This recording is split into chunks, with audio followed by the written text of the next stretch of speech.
Welcome, my young friends. Come closer, gather around, and make yourselves comfortable. Ah, I see our little friend, the young disciple lamb, has already found a cozy spot right up front to listen. I am so deeply glad you're all here today, because, well, I have a story to pass down to you. And listen, it's not just any tale. It is a grand, ancient, and entirely true story about how the eternal, unapproachable God actually reached down and tied himself to our dusty, chaotic human history.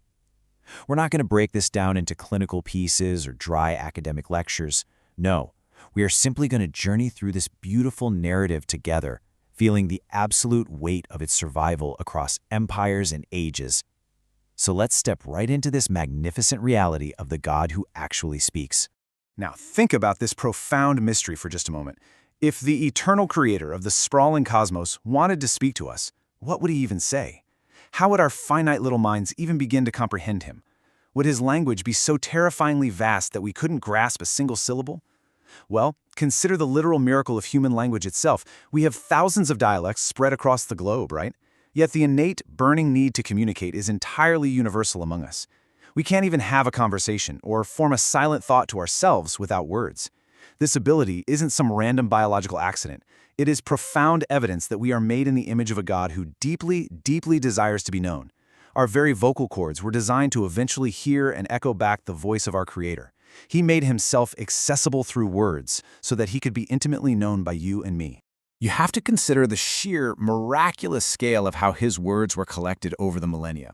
I still marvel at this as a lifelong student myself. The text we hold is an ancient library containing 66 distinct books, written by over 40 different authors, stretching across more than 1,500 years of human history. Just think of the sheer diversity of these individuals. You've got kings writing in gilded palaces, lowly shepherds composing poetry out in open pastures, rough fishermen in rocking boats, and persecuted apostles shivering in damp, dark dungeons. Most of them lived centuries apart. They never even met. Yet when their writings are brought together, they form one absolutely unified story of redemption that begins in the perfect Garden of Eden and ends with humanity restored to Eden.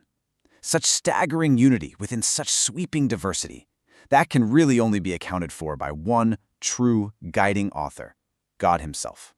Let's look at the sweeping river of this incredible narrative. God didn't just drop a completed, leather-bound book from the heavens all at once. Instead, he progressively revealed himself in space and time, pacing his story right alongside our developing humanity. It's kind of like humanity was a child needing to patiently learn the alphabet before being handed a complex, massive novel.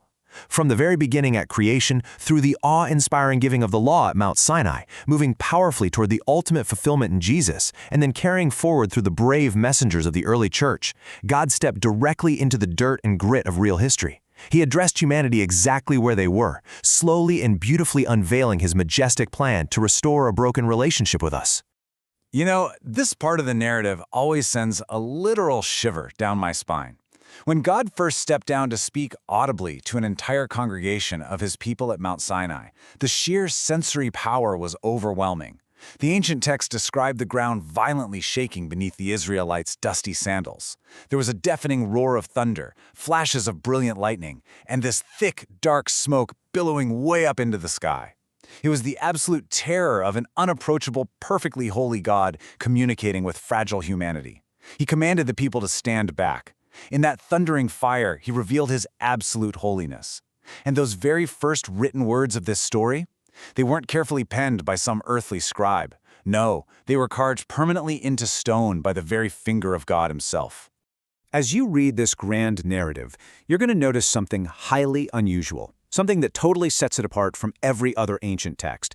It is brutally, uncomfortably honest. Think about it. Actually, if I were inventing a religion to make myself look good, I would absolutely leave out the parts where my greatest heroes acted like cowards and traitors. But this story, it hides nothing.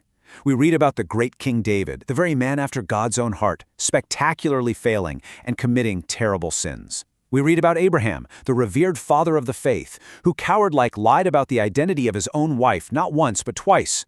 The terrible failures of the story's greatest heroes are left right out in the open for everyone to see. My young friends, this breathtaking honesty gives the narrative the undeniable ring of truth. It is far, far too honest to be a mere human invention. The story eventually builds to the most profound and, frankly, shocking moment in all of human history. In the beginning was the Word, and the Word became flesh. Now, the ancient Greek term used for word here is logos, which signifies the very logic, reason, and complete self-disclosure of God. Contrast the terrifying, untouchable thunder of Mount Sinai with what happens next. It's the fragile, deeply touchable reality of a baby born in a Bethlehem manger. Jesus is the ultimate self-revelation of the Creator. He is the God-man, stepping right down into our physical, messy world. God sent His Son so that we could see, hear, and physically embrace the absolute truth of the Father's heart. Jesus is the climax of the entire narrative. He's the breathtaking moment where the invisible God becomes totally visible before our very eyes. When Jesus walked the earth, He didn't just make incredibly bold claims, He provided undeniable proof. He used miracles, but not just as mere parlor tricks or magical spectacles to wow a crowd. Think of His miracles as divine PowerPoints. They were visible, audiovisual proofs of an invisible, spiritual truth. For instance, once, a paralyzed man was brought to Him. Picture the scene with me, the dust falling from the ceiling, the desperate tension as the man's friends actually break through the very roof tiles, lowering him down right in front of Jesus. Jesus looked at him and simply said his sins were forgiven. Now, anyone can say those words because you can't physically see forgiveness, right? But to prove He possessed the ultimate divine authority to forgive sins, Jesus told the paralyzed man to get up and walk. And the man did. The visible miracle permanently proved the invisible authority. Yet even as Jesus performed these completely unprecedented wonders, He never abandoned the ancient words that paved the way for His arrival. I mean, if anyone could have stood up and said, "Hey, I am here now, you don't need those dusty old scrolls anymore," it would have been Jesus, the author Himself. But He showed profound humility. He knew those ancient texts by heart, He absolutely trusted them, and stated that He came not to abolish them, but to perfectly fulfill every single promise. He fiercely rebuked the religious elite. Not for caring too much about the law, mind you, but for twisting it with their own human rules. Jesus anchored His entire world-changing mission directly to the promises meticulously recorded centuries before He was ever even born. So this brings us to a massively challenging question about the agonizing end of Jesus' earthly ministry. The early Jewish people were absolutely not expecting a crucified, defeated Messiah. When Jesus was executed by the state, it was a massive, devastating shock to His followers. If the story had simply ended in that cold tomb, there would be absolutely no reason for this narrative to continue. None. Why would these deeply discouraged early believers suddenly invent a resurrected Jesus? Holding on to that claim brought them nothing but torture, the loss of their businesses, exile from their families, and brutal deaths. Nobody willingly dies for a lie they invented themselves? No way. As you look into this history, you realize that the writers didn't invent the resurrection. Rather, the undeniable, world-altering explosion of the resurrection created the writers. Now, you might be wondering, how exactly did these flawed human beings perfectly write down God's words? This brings us to the beautiful, profound mystery of what we call dual authorship. It wasn't some sort of robotic, trance-like dictation. When David wrote a psalm, God didn't loudly dictate words out of the gloom for David to just blindly copy down. Think of it more like a master musician playing a brilliant composition on different instruments. A flute sounds entirely different from a trumpet, doesn't it? In the exact same way, the Holy Spirit breathed through a shepherd's poetry, a fisherman's memory, or an apostle's fierce intellect. God used their distinct personalities, their vocabularies, and their raw life experiences to perfectly capture His divine words. It is a stunning, intimate partnership between the infinite Creator and His finite creatures. It is deeply vital for you to understand what makes this entire story so powerful. There is a sharp contrast we absolutely must draw between subjective and objective inspiration. See, some people believe the text is inspired simply because it brings warm, inspiring feelings bubbling up inside them. But some days, my young friends, you will wake up and feel absolutely nothing. The sky will be gray, your mind will be exhausted, and your heart will feel incredibly heavy. If this story relied on your fleeting feelings, it would vanish like the morning mist. The true claim here is objective inspiration. The text is inherently God-breathed, remaining true regardless of how we happen to feel on any given Tuesday. Its authority doesn't reside in our shifting emotions, but remains like a solid stone anchor, grounded entirely in the objective fact of exactly who authored it. Consider a number so vast it completely staggers the historian's mind. 66,000. That is the number of surviving ancient manuscripts and fragments of this biblical text we have meticulously documented today. To give you some context on just how massive that is, the second most documented ancient work in human history is Homer's Iliad, which has roughly 1,800 manuscripts. 1,800 compared to 66,000. And remember, they didn't have printing presses back then, or the luxury of a modern computer's copy and paste. Every single one of these thousands upon thousands of documents was painstakingly copied by hand, letter by letter, often shivering by dim candlelight. We have literal mountains of historical verification, proving that this text is vastly more preserved than any other classical work in the history of the world. Now, with all those tens of thousands of hand-copied documents passing through generations, some skeptics naturally wonder if the core message got corrupted or lost, kind of like a giant game of telephone over time. Well, history itself puts that modern skepticism to rest. Scholars who spend their entire lives studying these ancient languages have found that we can be absolutely certain of about 99% of the original text.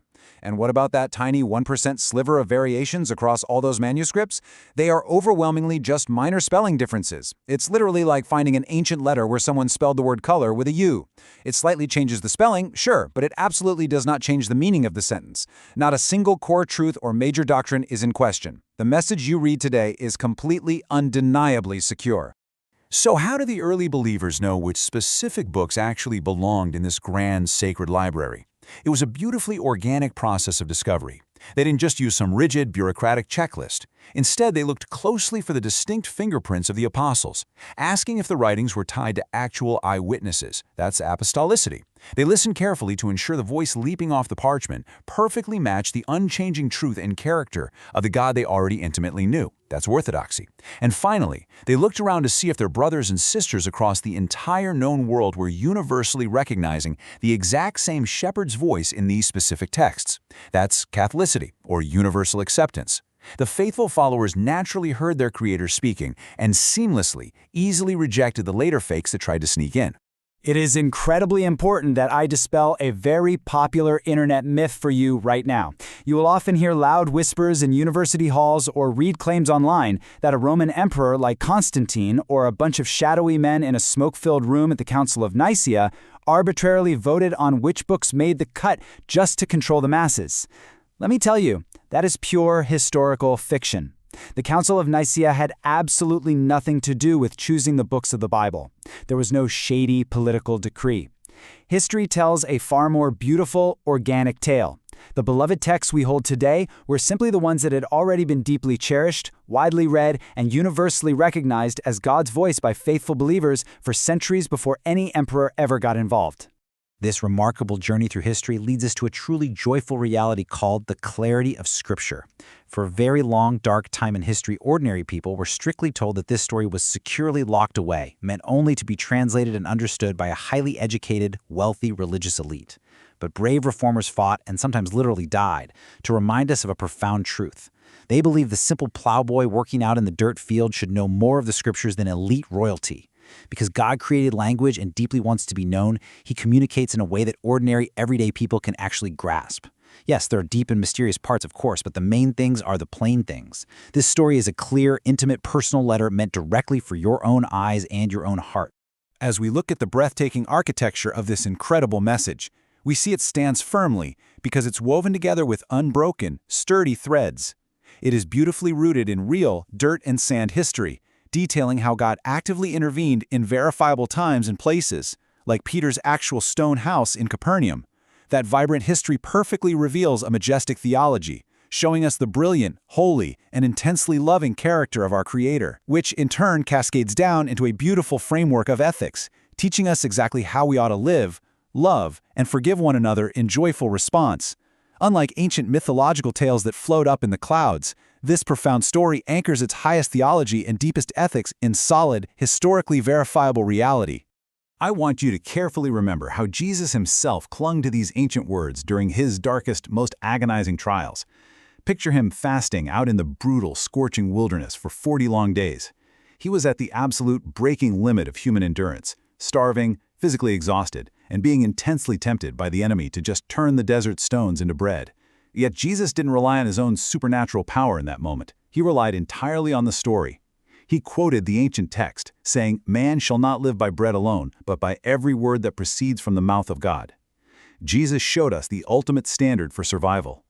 When you find yourself walking through the deepest, darkest valleys of your own life, it is this very truth that will give you the tenacity and hope to endure. Before we conclude, I must offer you a gentle, grandfatherly piece of advice. Sometimes people will tell you that the ancient text feels dry, archaic, or boring to them. But if you actually read this grand story, you will quickly see that the people who encounter the true and living God are sometimes terrified, like Moses hiding his face. Sometimes they fall as though dead, like John. And sometimes they dance with overwhelming joy, like David. But they never, ever call him boring.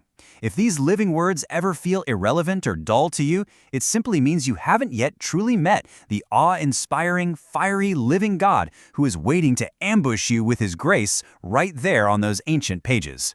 And so, my young friends, as our little lamb here continues to look on so intently, I leave you with this final, lingering thought.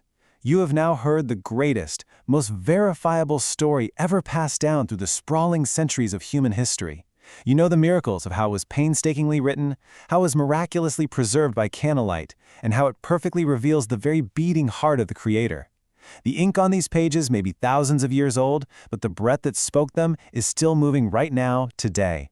The ultimate question is not just whether you can academically study this text as a fascinating piece of history. The story has been handed to you, but do you know its author?